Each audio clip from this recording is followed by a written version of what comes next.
Bienvenue sur Vision. Un podcast sur l'évolution du monde du travail, des manières de travailler et de vivre le travail. Comment travaillerons-nous demain ? Comment fonctionneront les entreprises de demain ? Qu'est-ce que le travail exprimera de nous et de notre société ? Est-ce le travail qui façonne l'être ou l'être qui façonne le travail ? Je suis Laure Brignone, fondatrice d'une étincelle. J'accompagne les personnes à créer leur place professionnelle avec cohérence, confiance et joie. J'ai à cœur de partager un regard novateur et créateur pour construire le monde professionnel de demain. À nous d'aller au-delà de ce qui nous est proposé aujourd'hui et d'être partie prenante dans la transformation du travail à venir. À travers des interviews d'experts, de chercheurs et d'acteurs, ce podcast est là pour ouvrir ses voies. Nous parlons ici du monde de l'entreprise, de l'entrepreneuriat et de toutes les formes alternatives de ce que l'on nomme encore travail. L'objectif ? Un monde professionnel avec plus de sens, de conscience, d'humain, d'envie, de respect de notre planète et tout simplement avec plus de vie. Belle écoute!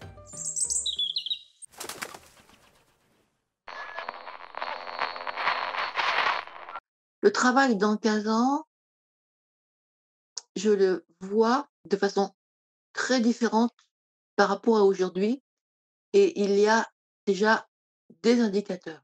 La première chose, ce sont les nouvelles formes, les nouvelles organisations de travail, télétravail, travail à distance, auto-entreprise, c'est la première chose. La deuxième chose, c'est qu'il n'y aura pas forcément de travail pour tout le monde, notamment ceux qui sont dans les bas niveaux de qualification, et qu'il y aura des nouveaux postes. Voilà, des postes à inventer, notamment en informatique. Donc le monde du travail est en mutation, une mutation qui concerne chacun d'entre nous et quelque part, nous devons prendre ce chemin. Remettre l'homme au cœur des entreprises et des organisations. Prendre en compte le temps, l'espace et les interrelations au travail pour se sentir à sa place. Être chacun à notre niveau acteur du changement. C'est le cœur de cette première interview qui ouvre magnifiquement les sujets de ce podcast. Elisabeth Provost-Van Heck est économiste du CNAM, systémicienne et didacticienne du travail et compétente en ISO 26000 sur la responsabilité sociétale. Elle intervient dans les collectivités territoriales et dans les entreprises sur les interrelations au travail. Elle a créé un cours national de management systémique, publié de nombreux articles et rédigé plusieurs ouvrages sur le management, la RSE-RSO, la formation, la qualité de vie et la santé au travail. Elisabeth nous plonge dans les difficultés actuelles des entreprises, dans les rouages qui grippent pour nous ouvrir à d'autres manières de faire et de penser. Nous abordons le sens au travail, la créativité en entreprise et la notion de compétence et de situation. Une interview profonde et vibrante à l'image d'Elisabeth. Bonjour Elisabeth. Bonjour Laure. Je suis ravie de vous accueillir dans ce podcast. Écoutez, je suis ravie de pouvoir converser avec vous sur des thématiques qui me sont chères, on va dire, par rapport au monde du travail, du management et de l'organisation. Alors, justement, pour commencer, qui êtes-vous ? Alors, je suis sociologue avec une particularité, la systémique et la didactique du travail. La systémique, donc, c'est une approche globale, considère la personne dans un environnement avec l'influence de l'environnement sur la personne et réciproquement. Et la didactique, c'est la façon d'apprendre en situation de travail. Or, on apprend tout le temps, voilà, qu'on soit au travail, qu'on ne soit pas au travail. Donc, c'est deux approches complémentaires et qui sont très utiles pour tenter d'analyser ce qui se passe dans le monde du travail. Justement, qu'est-ce qui vous a le plus marqué dans l'évolution du monde du travail ces dernières années ? Des choses pas très satisfaisantes pour moi. La psychologisation, pas facile à dire, du travail, d'une part, qui a maintenant ses répercussions avec la définition de santé mentale reprise par l'OMS. La santé mentale est définie comme le bien-être en lien avec la performance. Voilà, donc c'est pas des choses qui personnellement sont très satisfaisantes pour moi. Et le corollaire, c'est que le discours paradoxal, je dirais, des RH et des entreprises qui parlent de la personne et en fait le considèrent comme un objet pour la rentabilité, pour la production, un objet dans ses relations. Donc cette évolution vers le monde des objets me déplaît fortement. Voilà. Alors, il y a bien sûr des exceptions, hein. comme par exemple l'entreprise, libérée, donc avec une façon holocratique, d'aborder, le management, l'organisation du travail, mais c'est quand même des expériences qui sont très, très, très mesurées et peu nombreuses. Alors, d'où vient pour vous le mal-être dans l'entreprise d'aujourd'hui? Et qu'est-ce qu'on peut faire?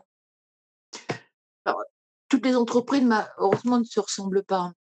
Mmh. Heu, ayant moi-même créé des entreprises, 2 entreprises, je dirais qu'il y a la start-up où tout le monde, est passionné, tout le monde s'investit, on compte plus les heures de travail à cause des gens de vie personnelle et privée. Et après, il y a des enjeux de pouvoir qui arrivent lorsqu'on a besoin de capitaux. Et dès que l'entreprise grandit, donc là, malheureusement, heureusement, c'est l'organisation du travail, la hiérarchie qui prend le dessus, la domination, avec, le pouvoir, financier, le pouvoir des institutions. Voilà, il est très, très difficile pour une entreprise de rester ouverte. Il y a quelques grandes exceptions, par exemple L'Oréal, qui tente depuis plusieurs dizaines d'années d'être un système ouvert et de tout faire pour que la personne se réalise. Bon, la contrepartie, c'est que la personne a une contrainte de résultat très forte. Mais l'entreprise n'est pas un lieu de philanthropie. Vous parliez d'ailleurs, lorsque nous avions discuté, de 3 éléments, importants que l'on oublie la plupart du temps, justement quand on parle de bien-être au travail. Oui, oui, ça c'est l'apport de la systémique, hein. Mmh. Les paramètres, les grands paramètres de la vie que sont le temps, l'espace et l'interrelation. Le temps, donc nous sommes dans des temps de productivité, de rentabilité, des temps de résultats, donc des concours. Quand en fait l'être humain a besoin pour se réaliser, de la profondeur du temps, donc de de l'instant, avec tout ce que ça comporte pour avoir un espace pour soi, un espace de soi. Et il a besoin aussi de se projeter dans l'avenir, donc ça c'est la recherche, du sens. Il ne le trouve pas forcément. Le temps, c'est aussi l'histoire, le passé qui nous construit, c'est difficile d'en faire, abstraction. Donc cette réduction à l'instant présent, à ce que certains appellent la synchronicité, c'est très réducteur pour, je dirais, une quête de sens au travail. La distance. Alors la distance, c'est la distance que l'on peut avoir, par rapport, à l'interrelation. Malheureusement, le climat social dans les entreprises parfois est dégradé. Heureusement, c'est pas le cas tout le temps. Donc c'est la distance par rapport aux autres, la distance par rapport à soi, à sa fragilité personnelle, à son ego, qui rend souvent, difficile les relations, au travail. C'est aussi la distance qu'on peut prendre avec un manque de reconnaissance, au travail. C'est une distance qui a eu son expression récemment avec une nouvelle forme d'organisation de travail, le télétravail, où là, le travail, excentré, donc était à la fois un travail en distance et un travail avec une temporalité, différente puisque la personne, malgré un travail contraint, des tâches plus précises qu'avant, a trouvé la possibilité de s'organiser elle-même et à retrouver une autonomie. Donc ça, c'est tout le paradoxe, du travail contraint à distance où la personne retrouve, une autonomie. Et quant à l'interrelation, on peut dire que celle-ci est le facteur essentiel de la qualité de vie au travail, suivant la façon dont ça se passe avec les autres. Donc effectivement, c'est, temps, espace, interrelation. Voilà. Vous m'aviez donné un exemple très parlant lorsque nous avions discuté, d'une personne justement où son rapport au temps, elle n'était pas à sa place et qui faisait que, du coup, ça la rendait incompétente, alors que c'était justement lié à ces problèmes de temps et d'espace. Oui, ce rapport au temps, à l'espace est inscrit dans nos besoins fondamentaux pour chacun d'entre nous et chacun de façon différente, parce que chacun est unique. Et cette personne travaillait, dans un centre de courrier et elle avait à gérer donc des files d'attente. Alors, elle avait fait toutes les formations possibles qu'on lui avait proposées, malgré la meilleure volonté du monde. Elle n'arrivait pas donc à gérer quand les personnes, tapaient du pied, qu'elles s'inquiétaient, elle n'y arrivait pas. Et donc après discussion avec elle, je me suis aperçue qu'en fait, que son rythme intérieur était lent. Mmh. Et gérer des files d'attente demande un rythme intérieur rapide que certains ont et gèrent très bien, par exemple dans les métiers de la logistique, ça leur convient très bien. Mais cette personne-là était pas faite du tout pour, gérer la précipitation et l'instant. Et elle a été, donc en accord avec elle, on a fait un essai, et elle a été, travailler dans un bureau isolé. Elle a Oui. géré des tonnes de dossiers, ça s'est très, très bien passé. Elle avait besoin d'être seule, d'être en distance des autres, parce que son rapport au temps était plus lent que les autres. Voilà, c'est les erreurs de casting, que le recruteur fait, parce qu'il ignore que ces 2 paramètres, en fait, temps, distance, sont des paramètres qui structurent la vie au travail. Ouais, ils sont vraiment très importants et c'est là où on voit en plus, comment c'est dommage qu'une personne peut, elle, bah, être, ne pas être efficace, on va dire, pour l'entreprise, ne pas être bien pour elle, au final se sentir incompétente, donc c'est une perte, on va dire, pour les 2, hein, que ça soit l'entreprise ou la personne.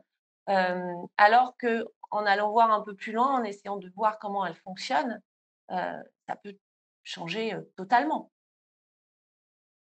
Alors, vous avez également parlé, du sens tout à l'heure. C'est effectivement un sujet qui est vraiment d'actualité. On voit qu'il y a beaucoup de perte de sens quand on parle avec beaucoup de personnes, hein. Alors comment on pourrait justement accorder le sens individuel au sens de l'entreprise et comment retrouver, tout simplement du sens dans le monde professionnel? Alors, chacun d'entre nous s'inscrit, dans une temporalité longue, que ce soit par rapport à sa vie de famille, on fait des plans d'épargne, on prévoit l'avenir des enfants, au travail, on aimerait que ce soit pareil. Il n'y a guère que la fonction publique, lorsqu'on est fonctionnaire, qui puisse le permettre et c'est pas forcément pour ça qu'on a retrouvé un sens. Mmh. Et donc le sens, est à la fois essentiel et à la fois oublié. Je m'explique. Il est essentiel pour que la personne puisse se poser, dans le temps, faire évoluer son parcours professionnel par rapport à son métier, par rapport à son évolution professionnelle. On a besoin, un peu de même beaucoup de stabilité, voilà, d'équilibre, d'homéostasie, comme on dit dans les gros mots. Et la technique aujourd'hui évolue, très, très vite, enfin ça dépend des métiers et très vite on est obligé de se repositionner, de se reformer, et on a toujours des contraintes de performance, des contraintes de résultats à très court terme. Alors on est à la fois dans cet objectif de résultat et dans cette recherche de sens. Alors parfois l'entreprise, apporte du sens. Certaines grandes entreprises, apportent le sens et inscrivent, comme la loi NOTRe le prévoit, donc la raison d'être, hein, puisque Oui. c'est on peut l'inscrire dans les statuts. D'autres le font par culture. Bon, je pense à Michelin, à L'Oréal, voilà, Air Liquide aussi, ce sont des grandes entreprises, qui ont une tradition, qui ont une culture maison, qui évoluent, hein, comme les autres, mais elles ont cette, tradition qui existe encore. Et puis, lorsqu'on regarde beaucoup, de grandes entreprises, avec les discours, de début d'année, vous savez, pour les vœux, bon, voilà, on entend performance, rentabilité, croissance, développement, et alors, on oublie que le sens, c'est la vie et la vie, c'est la vie humaine, la vie des espèces. C'est aussi les grands enjeux stratégiques qui sont pas peu ou prou pris en compte, par l'entreprise. On n'a plus beaucoup de temps pour, sauver notre planète, même si on n'en est pas conscient et c'est par des gestes quotidiens, des gestes de tous les jours qu'on le fera et l'entreprise est la première concernée. Donc il y a des entreprises qui font de gros efforts par rapport à ça. Il y en a qui font ce qu'on appelle du greenwashing, hein, mettent en avant les produits et les services, en accord avec l'environnement, la difficulté climatique, et puis ils font l'impasse sur le reste. Et alors quant à l'individu, quand il ne trouve pas le sens dans l'entreprise, souvent il se replie sur lui-même. Il a son compte à lui, il fait correctement son travail, il revient chez lui, il peut dormir tranquille et certains ont une transformation qu'on appelle l'objet but, c'est-à-dire que, le résultat s'inscrit pour la personne dans la recherche de son sens à lui et il trouve un équilibre par lui-même en dehors de l'entreprise.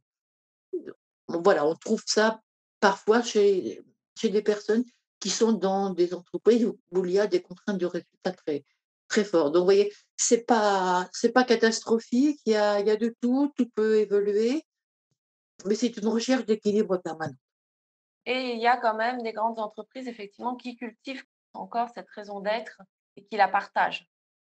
Oui, oui, et d'autres qui y viennent, et il y a quelque chose qui à mon sens est très intéressant, qui est pas entrepris, mais qui s'appelle des collectifs. Des collectifs qui sont en train de se créer, dans la santé, dans le service, aux personnes, dans les provinces, pour tout ce qui est agri-agro, enfin, voilà, donc il y a des gens, des individus, qui sont en dehors de toute politique, qui se rassemblent et qui font des choses pour les uns et pour les autres. Donc, ça, c'est très réconfortant. Bon, la question qu'on peut se poser, comme ce sont des collectifs, pourtant la notion de collectif est reconnue, hein, en droit.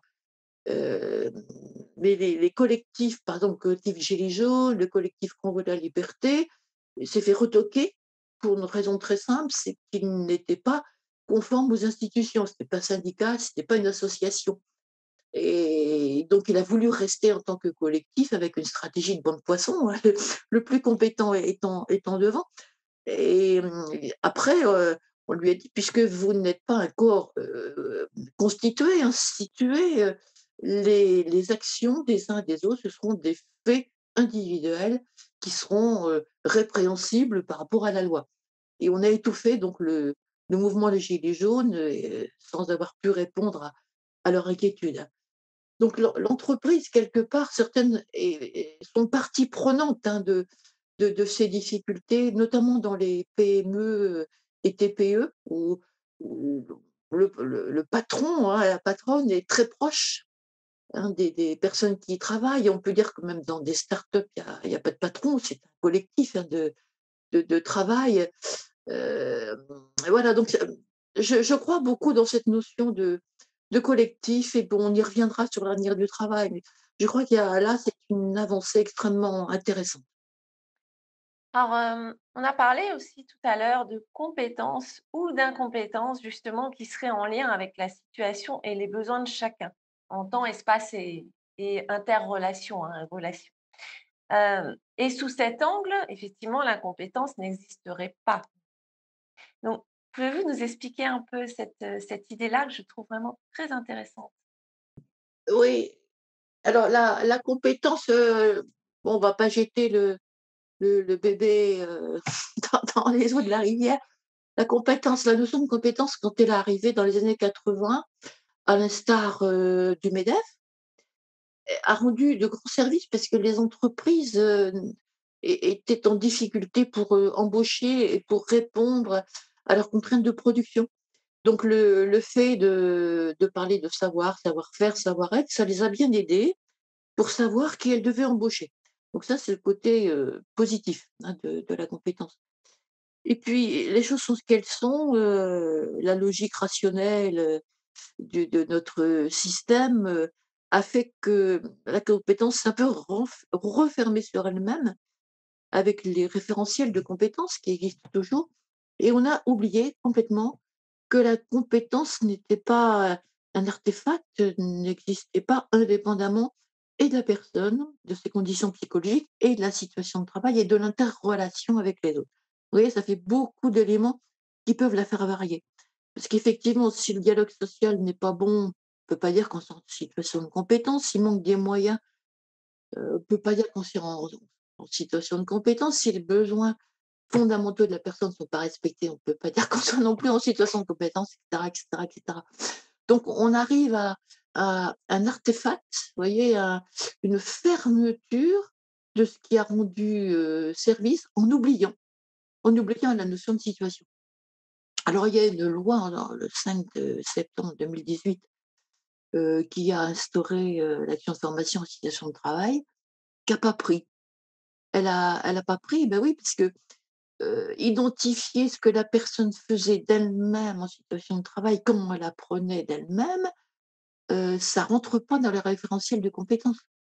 Après, la traduction est difficile parce que on identifie une pratique, un processus. Vous voyez là, on est dans une notion très élargie de la compétence processus en situation de travail et c'est pourtant comme ça et que ça se passe.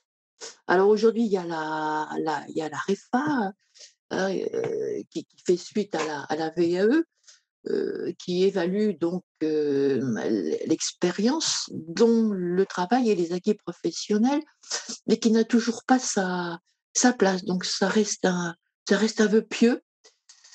Il est assurément plus facile d'ouvrir un catalogue que d'identifier les pratiques de chacun d'entre nous. Cependant, je dirais que la notion de pratique, vous voyez, qui est un processus, heu, a eu son écho dans les petites entreprises, les PME, heu, pour embaucher notamment. Et là, il y a eu à la fois un échange culturel, une identification de la personne en situation de travail pour la faire progresser. Et il y a des expériences, vraiment intéressantes dans le milieu du transport ou de la logistique qui sont des milieux, justement à forte contrainte, temporelle. Donc voilà, cette notion de compétence a vraiment besoin d'évoluer. C'est un artefact qui est complètement coupé, pour moi, de la réalité. J'aimerais également parler de créativité avec vous parce que je sais que vous aimez parler de créativité. Alors, comment pouvons-nous justement libérer la créativité en entreprise? De quoi a-t-elle besoin en fait pour s'exprimer? Alors, c'est dans la suite, je dirais, de la notion de Oui. compétence. Qui dit compétence dit organisation du travail. Mmh.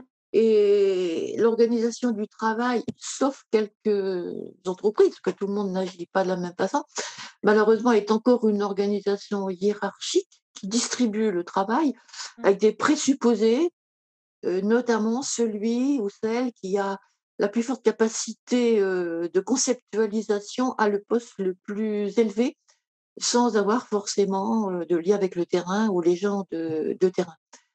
Donc il y a une des fabrications de protocoles, y compris dans le milieu de la santé, il faut suivre le protocole. Et qu'est-ce qu'un protocole? Un protocole, fabrique toute la démarche, toute la pratique, hein, qu'on a vue précédemment et la personne, ne peut plus avoir de créativité par rapport au protocole. Donc ce sont des étapes à poursuivre pour arriver à un résultat. Alors la première question qu'on peut se poser, c'est comment être créatif quand on doit suivre un protocole? Bon Oui. ça, c'est la première question. Qu'est-ce que la créativité? Et là, je reviens à la didactique professionnelle. Quand on est en situation de travail, on a un protocole, on est, un peu comme le fameux exemple du chien de Pavlov, hein, en stimuli-action. Mmh. Voilà, on nous demande de faire, on fait. En fait, ça c'est très frustrant cette histoire parce que, quand on nous demande de faire quelque chose, la première étape, c'est de réfléchir à ce qu'on va faire et de faire appel à son expérience. Voilà, c'est la première étape. L'autre étape, c'est d'évaluer si ce qu'on nous demande de faire est cohérent, pas cohérent, peut-être de l'améliorer. Et l'étape, ultime, si ce qu'on nous demande de faire n'est pas adapté à la situation et au résultat demandé, on va créer. Ou si on se trouve en situation à risque et qu'on n'a pas les moyens de puiser dans son réservoir de savoir, il va se passer un truc, c'est à chacun d'entre nous, on va mobiliser, vous voyez, des capacités qu'on ne mobilise pas et on va créer. Donc Ouais. la création a fondamentalement besoin de liberté de penser et d'action. Oui. Voilà. Donc on ne peut pas créer si on est contraint. Donc dans les startups, on crée parce qu'il y a cette liberté de réflexion et d'action. Et dans les entreprises lambda, certaines donnent la possibilité de créer, de partager. Donc là, c'est un management collaboratif où les idées vont, viennent entre les managers et les collaborateurs et on en discute et puis on prend ensemble ce qui convient. Et souvent, bon, dans la fonction territoriale, c'est plutôt de la participation où les idées remontent, mais elles ne redescendent Oui. pas. Et puis dans les entreprises, beaucoup d'entreprises, notamment avec les systèmes de reporting, voilà, on donne des consignes, on donne des ordres et c'est ça qu'il faut faire et pas autre chose. Voilà, voilà, il y a de tout, il y a de tout, mais dans la grande majorité, est-ce satisfaisant? Chacun pourra y répondre à sa façon. Oui, surtout qu'il y a, je pense, un équilibre aussi à trouver entre les routines, on va dire, les automatiques un peu de l'entreprise et les processus qui peuvent être nécessaires dans certaines situations et en même temps avoir cette liberté de créer. Voilà, Voilà, l'équilibre est pas forcément simple. mmh, tout à fait. En conclusion, parce qu'on a parlé de beaucoup de choses, qu'est-ce que, on pourrait, changer à l'heure actuelle, dans l'entreprise? Qu'est-ce qui est prêt à être changé, je pourrais même dire, dans l'entreprise à l'heure actuelle pour aller vers, bah, justement, tout ce qu'on a vu, hein, plus de prise en compte, des éléments, bah, de la distance, le temps, des interrelations, de aussi, plus de que les personnes se sentent plus compétentes parce qu'elles vont être à la bonne place, qu'il y ait justement ce bon équilibre pour que la créativité puisse, s'exprimer. Voilà, un peu tout ce dont on a parlé, heu, quelles seraient les premières étapes, les premières actions?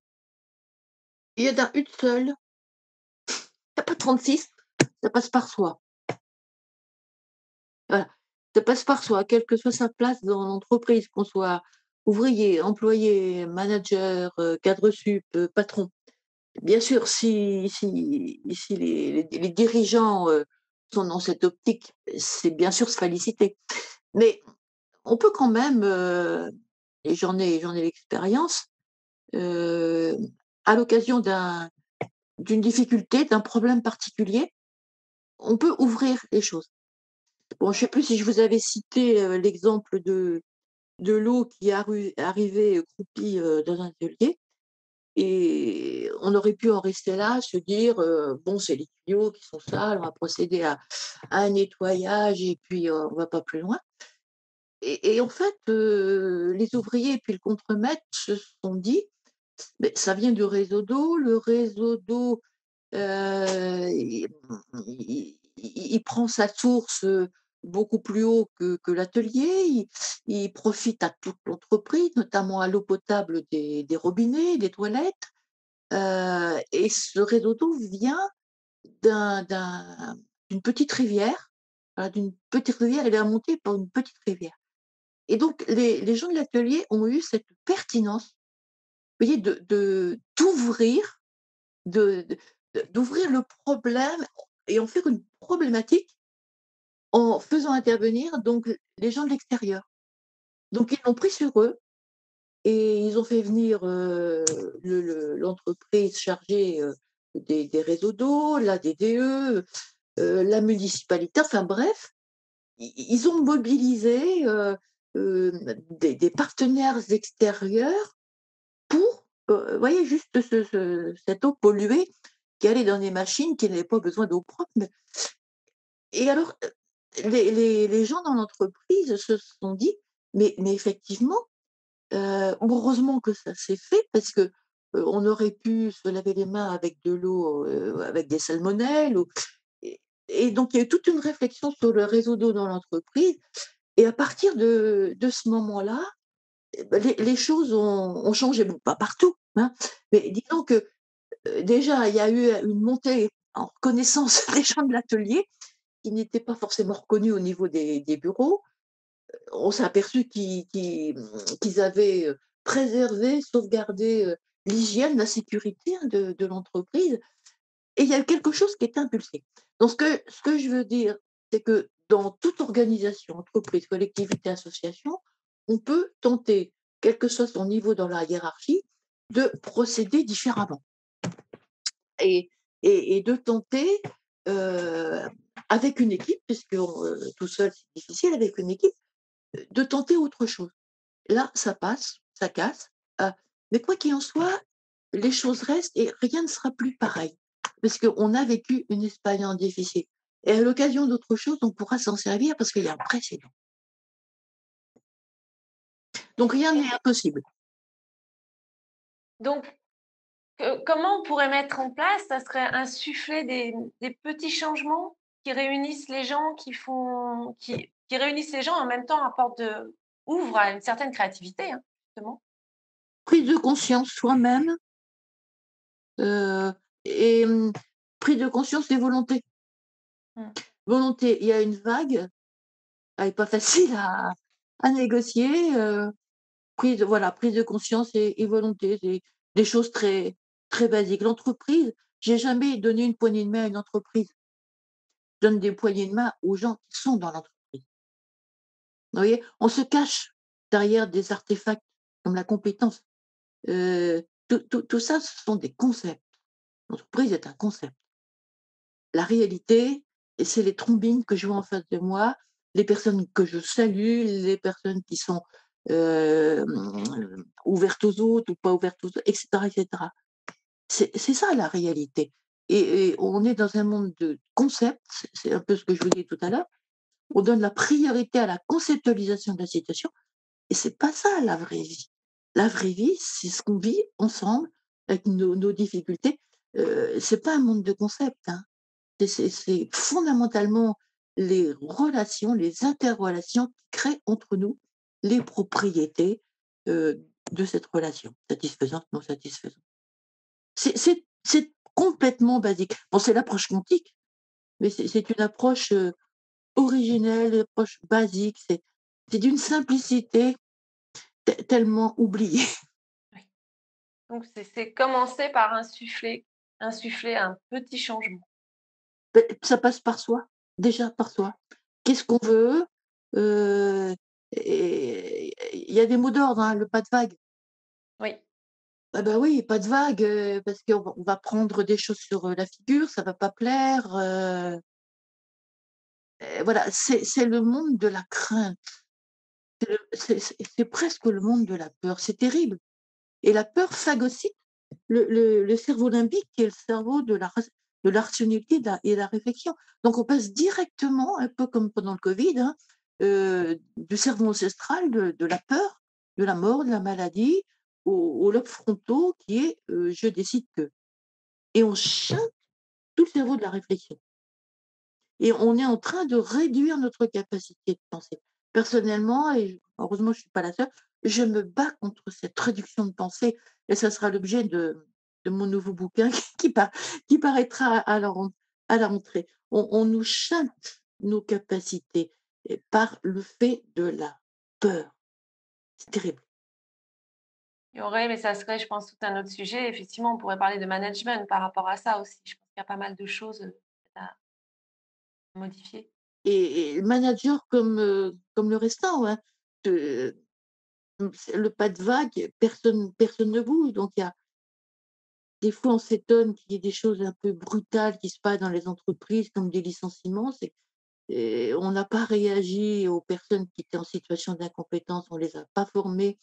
Non, on est resté sans rien dire. Il y a des choses qui auraient dû être faites, mais on les a pas dites parce qu'on ne voulait pas avoir d'ennuis, et cetera. Donc on est dans un monde de de de mutisme, de silence pour ne pas avoir d'ennuis. Mais c'est bien une prise de position, personnelle qui n'est pas catégorique, qui n'est pas radicale, qui est en douceur et qui est bienveillante vis-à-vis des autres. C'est fondamentalement une bienveillance pour soi et pour les autres, pour mieux vivre et si on vit mieux, bah, effectivement, on fait du bon travail. Tout le monde y gagne. On n'est pas C'est un peu comme les bêtes de trait, qui sont juste nourries et on prend pas soin d'elles effectivement. Heu, on je refuse personnellement à ce que la personne soit un objet. Je le refuse. Un objet en tant que résident dans les EHPAD, un objet en tant que soignant dans les hôpitaux, un objet en tant qu'élément de production dans le je le refuse et bon, je suis pas la seule. La personne est un sujet dans toute sa réalité, avec ses besoins fondamentaux à satisfaire et c'est comme ça qu'elle réalise un travail pour elle et pour l'entreprise et qu'elle est, je ne veux pas dire, rentable, mais qu'on fait du bon travail, un peu comme les compagnons le faisaient quand ils ont construit Notre-Dame. C'était un chef-d'œuvre. On fait plus de chefs-d'œuvre, on n'a pas le temps. On fignole plus les choses, on s'en donne pas le temps et les choses ne durent pas. Alors on jette, on consomme, on rachète. Et ouais, et tout ça, c'est un cycle, hein. C'est un cycle économico, politico, managériaux, enfin, vous pouvez rajouter ce que vous voulez. C'est c'est un cycle sociétal, hein. Et qu'est-ce que vous auriez à nous conseiller pour faire évoluer notre vision du monde du travail, des manières de travailler ou de vivre le travail? Renouer avec le débat, le vrai débat d'idées. Le vrai débat d'idées se fait, en respect de l'autre. Chacun a droit à la parole, chacun a le droit d'avoir son opinion, sa conception. Un débat d'idées, on confronte, voilà, on est dans la confrontation de ce en quoi on croit, de ses propres arguments, heu et on va les mettre en perspective les uns avec les autres, en respectant la parole de l'autre. Personne n'a tort, personne n'a raison, c'est en fait la communauté des visions subjectives qui fait la réalité. Voilà et dans l'entreprise, ça veut dire un management collaboratif, où le chef d'entreprise, si c'est une petite entreprise, le manager, si l'entreprise est plus grande, avec son équipe, va se saisir d'un problème particulier. Ils vont réfléchir ensemble, ils vont apporter les idées, ils vont en discuter. Toutes les idées sont pas bonnes à prendre et puis on va décider en groupe, en équipe, de ce qu'on retiendra et on ne jette pas les idées qu'on n'a pas utilisées. Ça pourra servir pour l'avenir. Voilà, et c'est des petites choses et c'est avec les petites choses, vous voyez, ce sont des signaux faibles, comme on dit en systémique et c'est avec ces signaux faibles qu'on peut tout changer. Qu'on peut créer une véritable rupture dans les modes hiérarchiques de travail et apporter plus de confort à la personne et un travail, heu, mieux fait, j'aime pas ces mots de performance, rentabilité, mais un travail efficace et qui rende service aux clients, parce qu'on oublie les clients, les usagers. On travaille pour eux, on travaille pas et ils sont à prendre en compte comme partie prenante. Ce sont pas des objets de consommation qui achètent et se valorisent avec un acte gratifiant d'achat. C'est un peu dur ce que je vous dis, mais en fait, on est également dans cette réalité. Le client et beaucoup de personnes sont au SMIC ou avec des salaires qui sont pas très élevés. Il a droit à la parole, il a droit à sa réalité, il a droit au respect. C'est une partie prenante. Est-ce que vous auriez justement sur ce sujet un livre à nous conseiller, peut-être un de vos livres?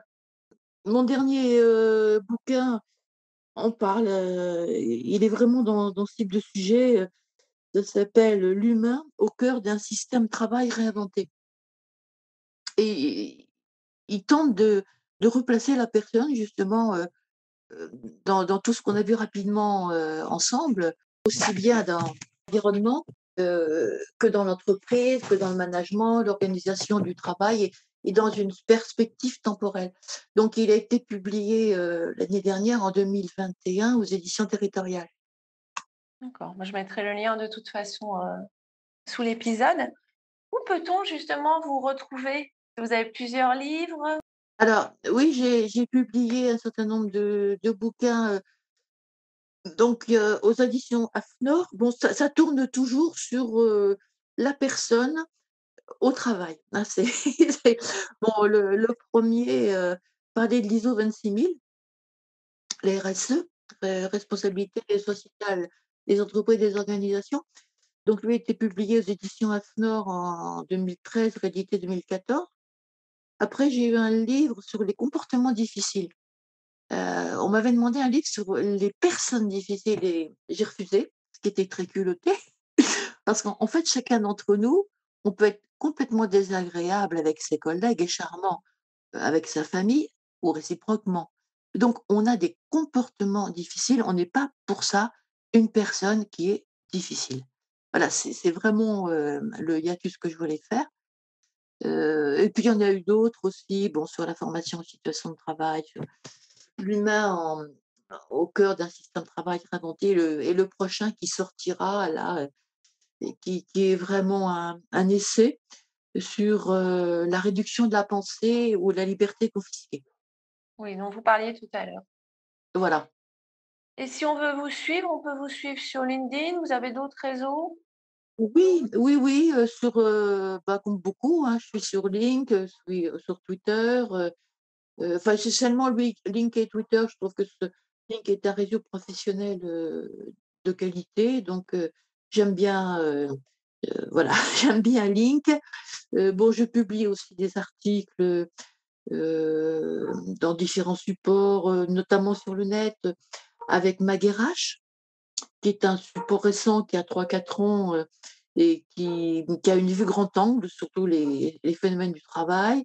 RH Info, qui dépend du groupe, ADP, qui est également très très, très pertinent avec des articles, qui changent, vous voyez, qui donnent des opinions sur le monde du travail, ouais. Ouais, 2 supports très intéressants, RH Info et Maguerach. Avez-vous un mot de la fin? Le mot de la fin, ouais, j'en aurais un: espoir. On perd l'espoir. On n'a pas parlé, bon, des gens qui sont malades au travail.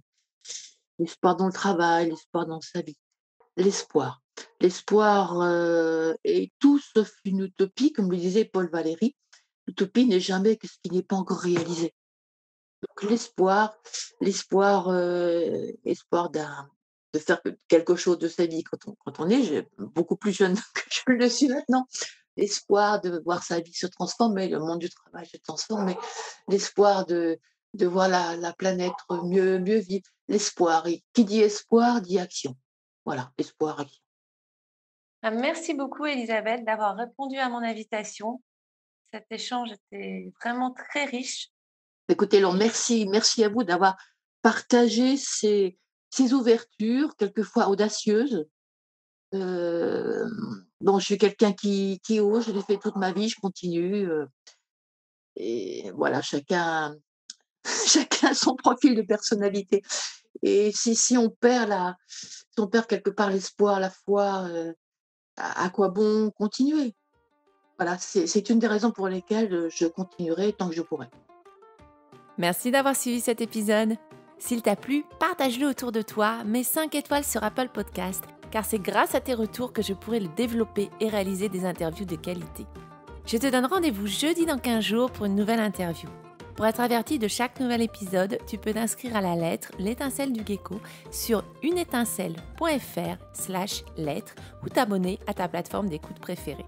Si tu as besoin d'aide ou d'éclairage sur ta construction professionnelle, rendez-vous sur uneetincelle.fr où tu découvriras de nombreux articles et vidéos, plusieurs guides gratuits et les accompagnements individuels que je propose. Et si tu as des questions, des idées et des retours à me faire sur ce podcast, tu peux m'écrire à contact@uneetincelle.fr. À bientôt.